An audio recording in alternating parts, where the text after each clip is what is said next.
I trusted her with everything. My passwords, my bank accounts, my future. She was my assistant, then my fiancé, then my thief. $385,000. Gone. And she smiled when I found out. I landed in Manila on a Tuesday afternoon in March. The heat hit me the moment I stepped off the plane. Thick, wet, suffocating. I was 72 years old, and I'd just sold my business in California. 40 years of building, managing, fighting. I was done. I wanted peace. I wanted simplicity. I wanted to stop thinking about quarterly reports and employee conflicts and corporate politics. Manila seemed like the answer. Lower cost of living, English speakers everywhere. A place where my retirement savings could actually mean something. But I knew I needed help. I didn't understand the banking system here. Didn't know how to pay utilities or transfer money or deal with taxes in a foreign country. I needed someone organized, someone I could trust. The placement agency was in Makati. Small office, clean, professional. The woman at the desk smiled when I walked in. "We have someone perfect for you," she said. "Very experienced, very professional. She speaks excellent English, and she has accounting background." That's how I met Margot. She walked into the conference room wearing a white blouse and black slacks, hair pulled back, no jewelry except small earrings. She shook my hand firmly and sat down across from me. "Mr. Blake," she said, "I understand you need help managing your finances and daily tasks here in Manila." Her English was flawless. No accent I could detect. I nodded. "I just want someone who can handle the details." I told her. Bill payments, currency exchanges, keeping track of my investments. I'm tired of doing it myself. She smiled. "Not too big, just enough to seem warm." "That's exactly what I do," she said. "I've worked for 3 expats before you, Americans and 1 Australian. I managed their accounts, coordinated with their banks back home, handled all their local expenses. I can show you references if you'd like." I asked her a few questions. How long she'd been doing this work, what software she used, how she handled confidentiality. She answered everything perfectly. Calm, clear, competent. I hired her on the spot. "When can you start?" I asked. "Tomorrow," she said, and she did.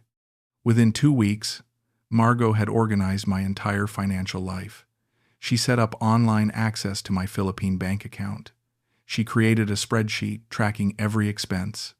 She coordinated with my accountant back in California to make sure my tax withholdings were correct. She even found me a better exchange rate for converting dollars to pesos. I didn't have to think about money anymore. I just lived, went to the gym, explored the city, had coffee in the mornings, read books I'd been meaning to read for years. She handled everything else. Every Friday, she'd come to my condo and we'd review the week. She'd show me the spreadsheet. "This week you spent 18,000 pesos on groceries and dining. Your electric bill was 4,200. I transferred $5,000 from your California account to cover your monthly expenses here." I'd nod, sign whatever needed signing, thank her. She'd smile and leave. It was effortless, exactly what I wanted. I started to relax for the first time in decades. One morning, about a month in, she called me. "Mr. Blake, I noticed your investment account in California dropped significantly yesterday. The market had a bad day. I already contacted your broker to discuss rebalancing. I wanted to make sure you knew. I hadn't even checked, didn't know there'd been a drop. Thank you, Margot," I said. "I appreciate you staying on top of that." "Of course," she said. "That's what I'm here for." I hung up feeling grateful. She wasn't just doing her job. She was actually paying attention, actually cared. That's when I started to see her differently, not just as an assistant, as someone who made my life better. 6 months passed. Margot became more than just my assistant. She became essential. I started asking her opinion on things that had nothing to do with finances. Should I buy a car or just use Grab? Was this condo complex safe? What was a good place to get a haircut? She always had an answer, always helpful, never pushy. She started remembering small things about me. One day she showed up with a book. "You mentioned last week that you liked historical fiction," she said. "I saw this at the bookstore and thought of you. It was a novel about World War II. I hadn't read it." I thanked her, surprised. "You didn't have to do that," I said. "I know," she said. "But I wanted to. Another time." She reminded me about my daughter's birthday. "It's next Tuesday," she said. "Do you want me to help you send something?" I'd completely forgotten. She helped me order flowers online, arranged international delivery, even wrote a card message that sounded like something I'd actually say. My daughter called me that Tuesday, happy. "Thanks, Dad. The flowers are beautiful." I wouldn't have remembered without Margot. She started staying a little longer during our Friday meetings. We'd finish the financial review and then just talk about her family, about my life in California, about why I'd left. I told her about the divorce, about how my ex-wife had taken most of what I'd built, about how my daughter barely called anymore, about how lonely I'd been before I came here. Margot listened, really listened, didn't interrupt, didn't judge. "You deserve peace," she said one evening. "You worked hard your whole life. You should enjoy this time." I looked at her sitting across from me at my kitchen table. She wasn't just professional anymore. She was kind, present, real. "Thank you," I said quietly. She smiled. That smile. God, that smile. It made me feel seen. One night, everything changed. There'd been a problem with my bank account, some kind of verification issue. The bank had frozen my access until I could prove my identity in person. I was frustrated, angry. I didn't want to deal with bureaucracy. I just wanted my money. Margot came over that evening. "I'll go with you tomorrow," she said. "I'll translate if needed. We'll get it sorted out." We spent 2 hours at the bank the next day. She did all the talking, explained the situation, pushed back when the clerk tried to delay. By the end, my account was unfrozen. I could access my money again. We walked out into the heat. I felt exhausted, drained. "Let me buy you dinner," I said, "to thank you." She hesitated. "You don't have to do that, Mr. Blake." "I want to," I said. "Please, call me Thaddeus." She smiled. "Okay, Thaddeus." We went to a small restaurant near my condo. Nothing fancy, just a quiet place with good food. We talked for 2 hours, not about work, about life, about dreams. She told me she'd wanted to be a teacher when she was younger, that she loved reading, that she'd grown up poor but worked her way through college. I told her about my first business, about the mistakes I'd made, about the things I wish I'd done differently. Somewhere during that conversation, I realized I was attracted to her, not just grateful, not just comfortable, attracted. I wanted to see her more, wanted to know her better, wanted her to be more than just my assistant. I didn't say anything that night, but I knew something had shifted. I drove home thinking about her smile, her voice, the way she'd listened. I felt something I hadn't felt in years. Hope. 3 weeks later, I told her. We were sitting in my living room, Friday meeting. She'd just finished showing me the monthly financial summary. Everything was in order. Perfect, as always. She closed her laptop, started to pack up. "Margot," I said, "can I talk to you about something?" She looked at me, curious. "Of course." I took a breath. My heart was pounding. I felt like a teenager. "I've been thinking," I said, "about us, about our time together. And I realized that I've started to feel something more than just professional respect." She didn't move, just watched me. I kept going. "I understand if this is inappropriate. If you want to end our working relationship, I completely understand. But I had to tell you. I think about you all the time. I look forward to seeing you.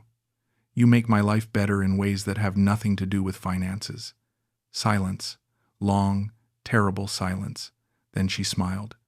Softly. "Thaddeus," she said. I felt the same way. My chest tightened. You have? She nodded. For months, but I didn't want to say anything. You're my employer.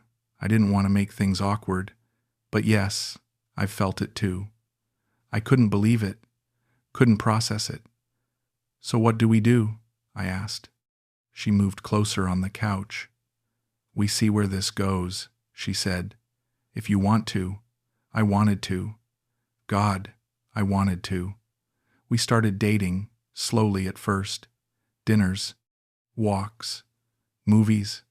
She still managed my finances, but now she was also my partner, my girlfriend. It felt natural, easy, right. She laughed at my jokes, listened to my stories, made me feel younger than I had in decades. 2 months later, she moved in. It just made sense. She was at my place almost every day anyway. I asked her one morning over coffee. Why don't you just stay? I said. Move in, officially. She looked at me. Are you sure? I'm sure, I said. And I was. She moved in that weekend, brought her clothes, her books, her life. My condo didn't feel empty anymore. Didn't feel lonely. It felt like home. I gave Margot full access to everything. She needed it to do her job, to pay the bills, to transfer funds, to manage my investments. I trusted her completely. She'd never given me a reason not to. Every week, she'd show me the accounts. Everything balanced, everything clear. I stopped checking, stopped worrying. She had it under control. One night, about 4 months after she moved in, we were lying in bed. She turned to me. Thaddeus, she said, do you ever think about the future? I asked. Our future, she said, together, long term. I looked at her, her face in the dim light, beautiful, calm. I think about it all the time, I said. Good, she said, because I do too. A month later, I asked her to marry me. We were having dinner at home. Nothing fancy, just us. I'd bought the ring that afternoon, simple, elegant. I got down on one knee in my own kitchen and asked her, Margot, will you marry me? She said yes. No hesitation, just yes. I slipped the ring on her finger. She kissed me. I love you, she said. I love you too, I said, and I meant it. I'd never been happier. Never felt more certain about anything in my life. She was everything I needed, everything I wanted. I started planning the wedding. Small ceremony, just close friends, maybe her family, maybe my daughter if she'd come. Margot handled the details, found a venue, talked to caterers, made it easy. I just smiled and signed checks. Life was perfect. Finally, at 72 years old, I'd found peace, found love, found someone who saw me for who I really was, or so I thought. 18 months after Margot and I started dating, my phone rang. It was Richard Chen, my lawyer back in California. I'd worked with Richard for 20 years. Tax planning, estate documents, business sales. He was thorough. Maybe too thorough sometimes. Thaddeus, he said, I'm reviewing your tax documents for this year and I need to verify some transfers. Okay, I said. I was barely paying attention. I was reading a book on the balcony. Margot was at the market. There are several large wire transfers to Philippine bank accounts, Richard said. I need you to confirm the account numbers and the purpose of the transfers. I frowned. Margot handles all that, I said. It's probably just routine. Monthly expenses, maybe some investments. These aren't small amounts, Richard said. We're talking about transfers totaling over $100,000 in the past 6 months alone. I sat up. 100,000? Yes, Richard said, and I need the account numbers to make sure everything's properly documented for tax purposes. I didn't have the account numbers. Margot managed all of that. Let me talk to her and get back to you, I said. Sure, Richard said, but his voice sounded wrong, tight, concerned. Just get me those numbers when you can. I hung up and stared at my phone. $100,000. That seemed high. But Margot had mentioned setting up some savings accounts. Some investments. She told me about them, probably those. I didn't think much about it. Not yet. When Margot came home, I asked her. Casual? Easy. Richard called, I said. He needs some account numbers for tax purposes. Something about transfers to Philippine accounts? She barely looked up from putting groceries away. Oh, those are the joint savings accounts I set up for us, she said. Remember? I told you about them. I remember you mentioned savings, I said, but Richard said it's a lot of money. It's our future, she said. She smiled at me. I'm being smart with our money, building our nest egg. You trust me, don't you? Of course I do, I said. And I did. I'll send you the account information tonight, she said. You can forward it to Richard. That evening, she showed me one account statement, a Philippine bank account in both our names. Balance showed about $40,000. See, she said, I've been saving for us, for our life together. I nodded, felt silly for even questioning. I'll send this to Richard tomorrow, I said. She kissed my cheek. Good. Now stop worrying. I sent the account information to Richard the next morning. Forgot about it. Went back to my routine. Richard called me back the next day. His voice was different, sharper. Thaddeus, the account number you sent me doesn't match the transfers I'm seeing. I was confused. What do you mean? The transfers I found in your bank records are going to different accounts. He said, 3 different accounts actually, not the one you sent me. My stomach dropped. 3 accounts? Yes, Richard said, and none of them match what you sent. Did Margot mention other accounts? I stood up from my chair. Walked to the window. No, I said slowly. Just the one. Silence on the line. Then Richard spoke carefully. Thaddeus, I think we need to look into this more carefully. Can you ask Margot about the other accounts? I will, I said. My hands were shaking. I'll call you back. I hung up, stood there staring out at Manila, the traffic below, the buildings, the heat haze. 3 accounts. Margot had shown me one. Why wouldn't she mention 3? I waited until that evening, tried to stay calm. Margot came home from running errands. Normal. Smiling. Hey, she said. Good day?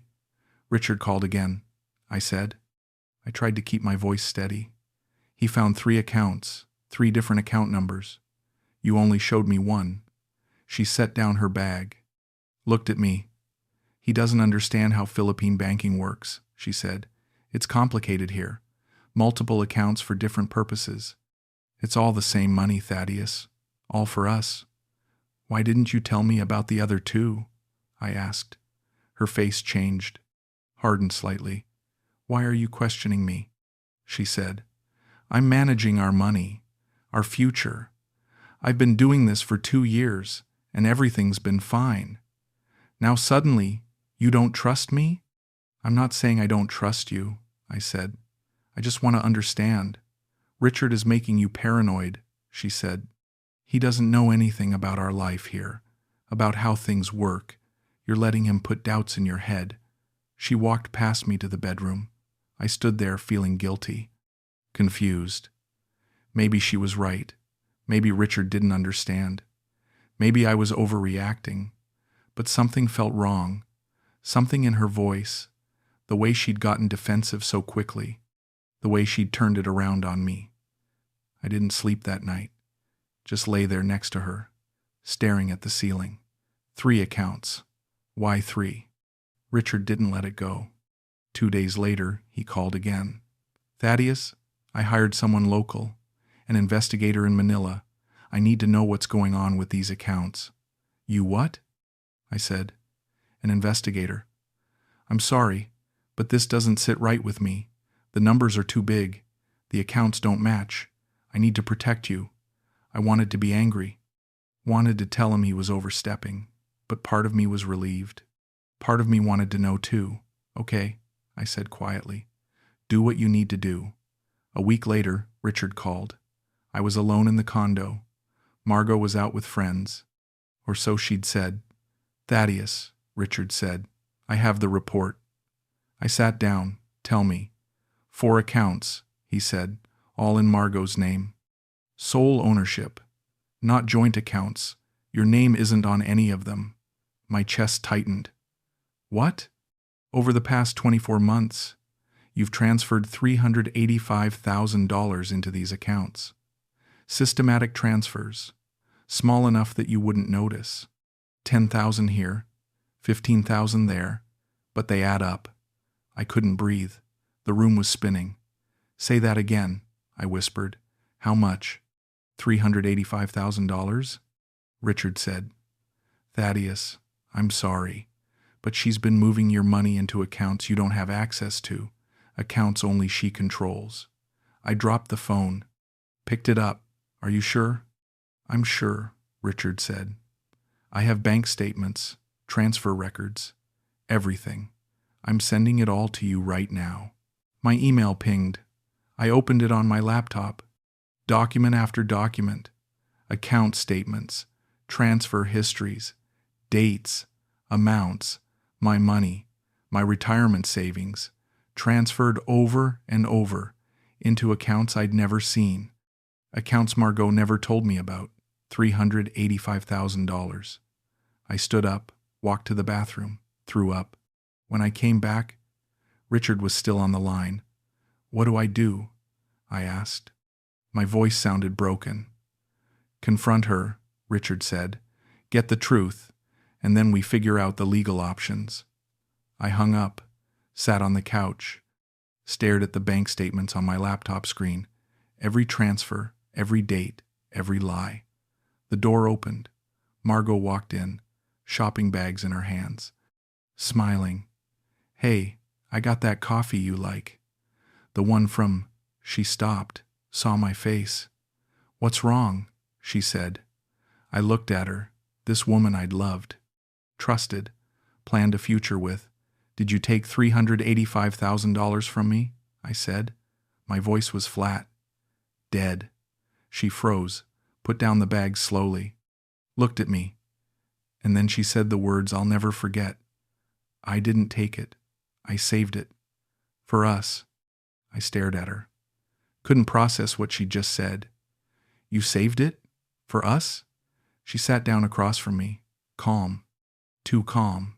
Yes, I was building our future, making sure we'd be secure. These accounts are only in your name, I said. My voice was rising. Only you can access them. How is that for us? I was protecting the money, she said, making sure it was safe. From who? I shouted. From me? It's my money, Margot, my retirement, my life savings. She didn't flinch, just sat there, hands folded in her lap. You're overreacting, she said. Richard is making you paranoid. $385,000, I said. I was shaking.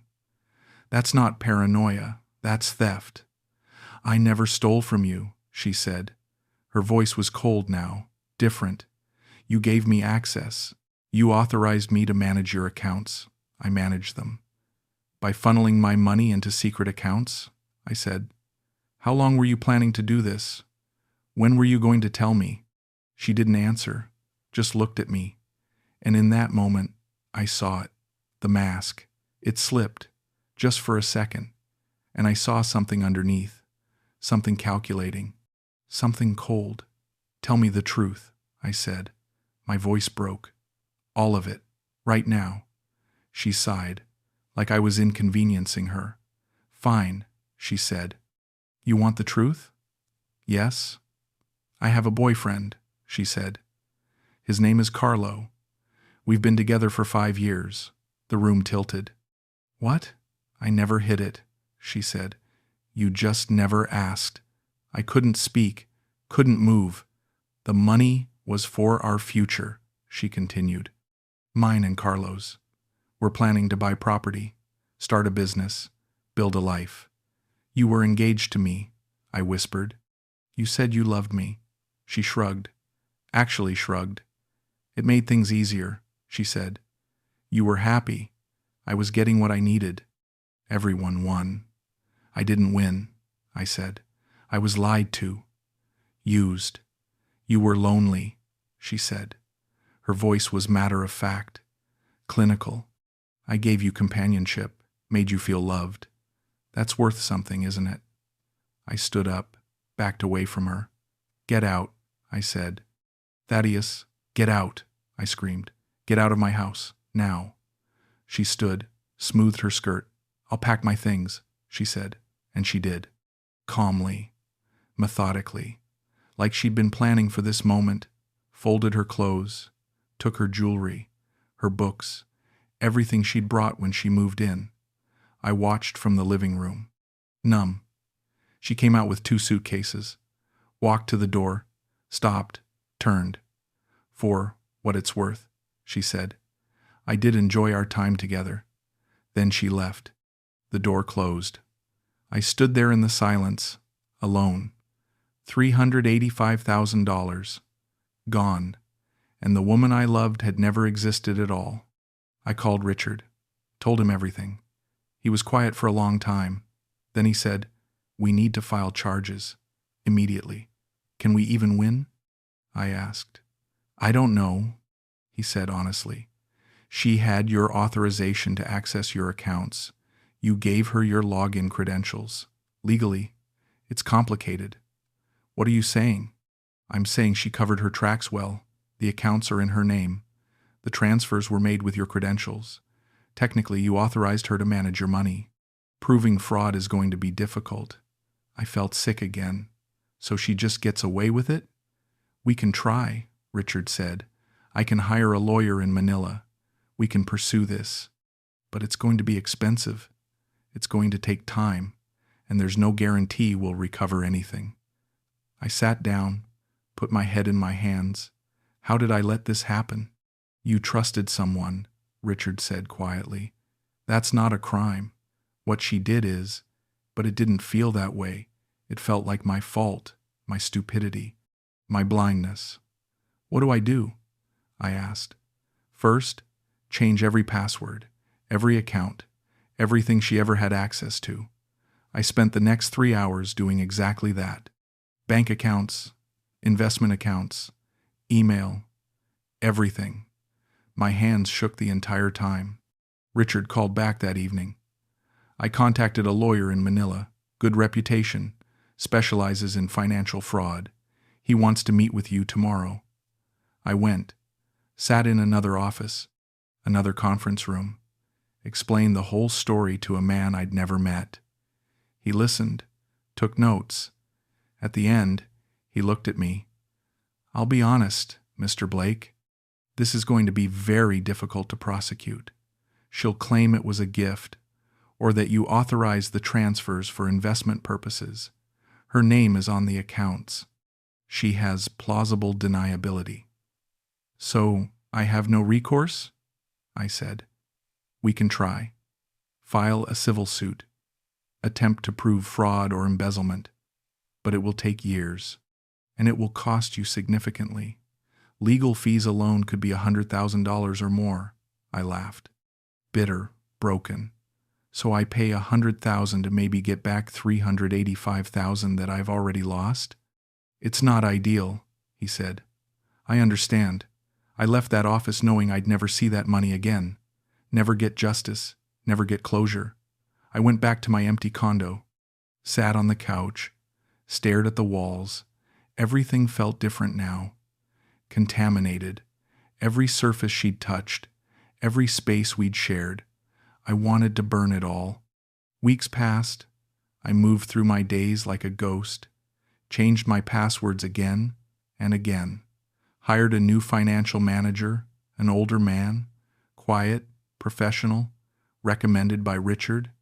No personal conversations, just business. I stopped going out, stopped exploring the city, just stayed in my condo, ordered food, read, slept badly. Richard called every few days. "Any updates?" I'd ask. "We're trying," he'd say. "The lawyer is building a case, but Margot's disappeared, changed her number, moved. We can't even serve her papers." Of course she had. She'd planned this, probably from the beginning. I thought about that first day, the placement agency, her perfect interview, her perfect answers. Had she targeted me, or was I just convenient, just another lonely old man with money? I didn't know, would never know. What incensed me most wasn't the money. I had enough left to survive, to live comfortably, even. It was the way she'd admitted it, the casualness, the shrug, like I was stupid for expecting anything else, like I deserved what I got. She'd never seen me as a person, just a resource, a wallet with a heartbeat. She'd performed love so well, so convincingly, the smiles, the warmth, the concern, the way she'd listened to my stories, remembered my daughter's birthday, held my hand, all of it calculated, all of it fake. And I'd believed every second of it. At 72, I'd thought I was smart enough to see through lies, wise enough to know real from fake. I wasn't. I'd been desperate, lonely, wanting so badly to believe that someone could love me, that someone could see value in me beyond my money. She'd seen that desperation, and she'd used it perfectly. I started dreaming about her. Not good dreams. Dreams where she and Carlo were laughing, looking at bank statements, showing friends. Look how easy it was, she'd say in the dreams. Look how stupid he was. I'd wake up angry, sweating, hating her, hating myself more. Some mornings, I'd check my accounts, over and over, making sure nothing else had been taken. Nothing else was missing. I couldn't stop. It became compulsive, obsessive. Richard noticed. "Thaddeus, you need to take care of yourself," he said on one call. "I am," I lied. "You're not. I can hear it in your voice. Have you talked to anyone? A therapist, maybe? I'm fine." "You're not fine. What she did was traumatic. You need to process it." "I am processing it," I said, "by reliving it. Every day, every night, every moment I was alone." Months passed. The legal case went nowhere. Margot stayed hidden. The accounts were emptied. The money was gone. Richard finally called with the reality I already knew. "We can keep fighting," he said. "But honestly, Thaddeus, I don't think we'll win. And it's costing you more money to chase money you're probably never getting back. So what do?" I asked. "You let it go," he said. "You move on. You survive. That's all you can do." I hung up, sat in silence, let it go. How do you let go of $385,000? How do you let go of being used, lied to, made a fool? I couldn't. I tried. I stayed in Manila. Didn't have the energy to move again, to start over somewhere else. My condo felt like a tomb, but it was my tomb. I stopped hiring help, didn't trust anyone, managed my own bills again. My own accounts, checked everything myself, multiple times a day. I saw Margot once, months later. I was in a mall, grocery shopping. She was there, with a man, young, handsome, laughing. "Carlo," I assumed. She saw me. Our eyes met across the crowd. She didn't look away, didn't look guilty, just looked at me, blank, empty, then turned back to Carlo, kept walking, like I was nothing, like I'd never existed. I stood there holding my shopping basket, frozen. She disappeared into the crowd. I went home, didn't finish shopping, just went home. That night, I looked at myself in the mirror, 72 years old, tired, scared, alone. This is what she'd left me with. Not just financial loss, emotional destruction. I couldn't trust anyone anymore, couldn't open up, couldn't let anyone close. Every interaction felt suspicious. Every kindness felt calculated. Every smile felt fake. She'd stolen more than money. She'd stolen my ability to connect, to believe, to hope. And that's what incensed me most. That's what I couldn't let go of. Not the $385,000. The fact that she'd made me into this paranoid, this broken, this hollow. I used to be someone who believed in people, who gave second chances, Who saw the good in others? Now I saw threats, lies, agendas. Everyone wanted something. Everyone had an angle. I hated thinking that way, but I couldn't stop. Richard still calls, every few weeks, checks on me. How are you doing? He asks. Fine, I say. Really? Really. But I'm not. I'm existing. That's different from living. I wake up, check my accounts, eat, read, sleep, repeat. No friends, no relationships, no trust. I dream about her less now. But when I do, it's always the same. Her sitting across from me in my living room, calm, casual. I didn't take it. I saved it. For us. That line. Over and over. The lie wrapped in truth. She did save it. Just not for us. For her. For Carlo. For her future that never included me. Was any of it real? That's the question I can't answer. The question that haunts me. Did she feel anything? Even for a moment, when we had dinner that first night after the bank, when I proposed, when she said yes, was there even a flicker of something real? Or was it all performance? I'll never know. She's gone. Vanished into Manila. Probably moved on to the next lonely expat, the next retirement account, the next desperate old man looking for connection, and I'm here. Alone, safe, maybe, but alone. I thought about leaving Manila, going back to California. But what's waiting for me there? An ex-wife who hates me, a daughter who doesn't call, empty rooms and old memories. At least here, I can pretend I'm living a different life. Even if that life is smaller now, quieter, lonelier. I changed my routine, started going to a different gym, different grocery store, different coffee shop, anywhere Margot and I never went together. I couldn't stand the memories, couldn't stand walking past the restaurant where we had our first date, the mall where I bought her engagement ring, the bank where she helped me that day. All of it contaminated, all of it ruined. Some days are better than others. Some days I wake up and think maybe I can move past this, maybe I can heal, maybe I can trust again someday. Then I check my accounts, see the balance, remember what used to be there, and I'm right back where I started, angry, hurt, humiliated. $385,000. It's not just a number. It's 2 years of my life. It's the future I thought I was building. It's every moment I believed I was loved. Every conversation I thought was real. Every touch I thought meant something. All of it bought and paid for, and I was too blind to see it. The worst part is knowing I did this to myself. I gave her access. I stopped checking. I trusted blindly because I wanted so badly to believe. I ignored every warning sign. The way she deflected when I asked questions. The way she got defensive when Richard started digging. The way she always had an answer. Always had an explanation. I saw what I wanted to see. A woman who loved me. Who cared about me. Who made my life better. I didn't see the truth.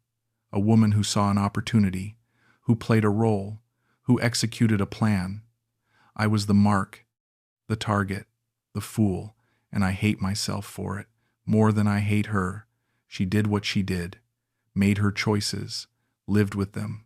Fine, but I'm the one who let her. I'm the one who handed her my entire financial life and said, "Here, take care of this. I trust you." What kind of idiot does that? What kind of desperate, lonely idiot gives a stranger complete control over hundreds of thousands of dollars? Me. That's who. And now I'm paying for it. Not just financially, emotionally, psychologically, spiritually. She didn't just take my money. She took my peace, my ability to sleep, my ability to connect with other human beings, my ability to see good in the world. I'm 72 years old and I feel ancient, used up, finished. I thought retiring to Manila would give me a fresh start, a new chapter. Instead, it gave me the worst betrayal of my life. And I can't even be angry anymore. I'm just tired. So tired.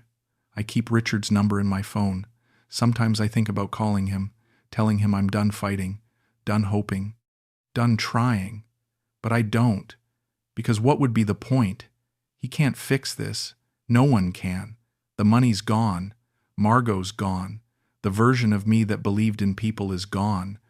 All that's left is this paranoid, this broken, this shell. Some nights I sit on my balcony and look out at Manila. All those lights, all those people, all those lives happening below me. And I wonder how many of them are like me. How many trusted the wrong person, gave their heart to someone who didn't deserve it, lost everything because they wanted so badly to believe. Probably more than I think, probably more than any of us want to admit. We're all just looking for connection, for love, for meaning, and some people see that need and exploit it. Margot saw it in me, and she took everything. I still check my accounts every day, multiple times, morning, afternoon, night. I can't help it. I need to know the money that's left is still there, that nothing else has been taken, that I'm safe. Richard told me I need therapy. He's probably right, but I can't imagine sitting in a room with a stranger, telling them this story, admitting how stupid I was, how blind, how weak. I'd rather just live with it, carry it, let it poison me slowly. At least that way, I'm in control. I decide how much it hurts. I decide when to remember, when to forget. I don't dream about Margot as much anymore, but when I do, it's always the same moment. Her sitting across from me, calm, cold, saying those words, "I didn't take it, I saved it." For us. The lie, the audacity, the complete lack of remorse. That's what destroyed me, not the theft, the way she admitted it, like it was nothing, like I was nothing. Sometimes I wonder where she is, what she's doing, if she thinks about me at all. Probably not. I was just a job, a transaction, a means to an end. She got what she wanted, built her future with Carlo, bought her property, started her business, moved on, and I'm still here, stuck, reliving it, hating myself, hating her, hating everything. I thought about writing her a letter, telling her how much she hurt me, how much damage she caused. But what would be the point? She knows. She doesn't care. She never cared. I was never a person to her, just an opportunity. And she seized it. Perfectly. I used to believe people were fundamentally good, that most people had good intentions. That trust was something to give freely until proven otherwise. I don't believe that anymore. Now I believe people are fundamentally selfish, that everyone has an agenda. That trust is a weapon used against you. Margot taught me that, and I'll never unlearn it. The legal case officially closed last month. Richard called to tell me. "We're dropping it," he said. "There's no point continuing. She's gone. The money's gone. We're just throwing good money after bad." "I know," I said. "I'm sorry, Thaddeus. I really am. You deserve better." "Maybe," I said. "Maybe I deserved exactly what I got." "Don't say that." "Why not? It's true. I was stupid. I trusted someone I shouldn't have. I paid the price." "You were human," Richard said. "You wanted connection. That's not stupid. That's normal. But it felt stupid. It still feels stupid." I hang up and go back to my routine. Check my accounts, make coffee, read, stare out the window, wait for the day to end. This is my life now. This is what she left me with. Isolation, fear, regret. I'm 72 years old and I have nothing. No wife, no family nearby, no friends, no future, just memories of being betrayed, and the constant, gnawing fear that it could happen again. So I don't let anyone close. Don't let anyone in. Don't give anyone the chance to hurt me. It's safer this way. Lonelier, but safer, and safety is all I have left. I think about the man I used to be, before Margot, before Manila, before retirement. I was confident, successful, respected. I built a business from nothing, employed hundreds of people, made decisions that affected lives. I was someone. Now I'm just a cautious old man, checking his bank accounts. Afraid of his own shadow, afraid of everyone. She did that. Margot did that. And I let her. That's the truth I have to live with. Not just that she betrayed me, but that I allowed it. I opened the door. I welcomed her in. I gave her everything, and she took it all. Every last dollar, every last piece of my dignity, every last shred of my ability to trust, and she walked away. Smiling. $385,000. That's what it cost me to learn this lesson. To learn that love can be faked, that kindness can be calculated, that the person sharing your bed can be your worst enemy. It's an expensive lesson, the most expensive I've ever paid, and I'm still paying it, every day, every night, every moment I'm alone.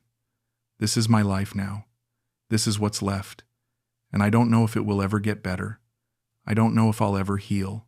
I don't know if I'll ever trust again. All I know is that I survived, barely. But I survived, and maybe that's enough. Maybe survival is all I can hope for now. Not happiness, not peace, not love, just survival, just waking up each day and getting through it. That's my future. That's what Margot left me with, and I hate her for it. But more than that, I hate myself. For believing, for trusting, for loving someone who never loved me back, for being so desperate for connection that I ignored every warning sign, every red flag, every moment of doubt. I hate that I was that weak, that lonely, that stupid, and I'll carry that hate for the rest of my life. However long that is, however many years I have left, I'll carry it. Because I can't put it down. I've tried. God knows I've tried. But it's part of me now, woven into who I am. I'm the man who lost $385,000 to a woman who never loved him. I'm the man who believed a lie. I'm the man who trusted the wrong person. That's my identity now. That's my story. And there's no changing it, no rewriting it, no escaping it. This is who I am, and this is how I'll die. Alone, afraid, full of regret, wondering if any of it was ever real, knowing I'll never have the answer. That's what she stole from me. Not just money, not just time, certainty, peace, the ability to know what was true. She took that, and I'll never get it back. Never. So I sit here, in my condo, in Manila, checking my accounts, waiting. For what? I don't know. Maybe for it to stop hurting. Maybe for the anger to fade. Maybe for some kind of closure that will never come. I just wait, and remember, and regret, and survive, because that's all I can do now. That's all I have left. Survival. And the bitter knowledge that I did this to myself. I trusted her with everything. My passwords, my bank accounts, my future. She was my assistant, then my fiancée, then my thief. $385,000. Gone. And she smiled when I found out. That's my story. That's my truth. And I'll live with it until I die.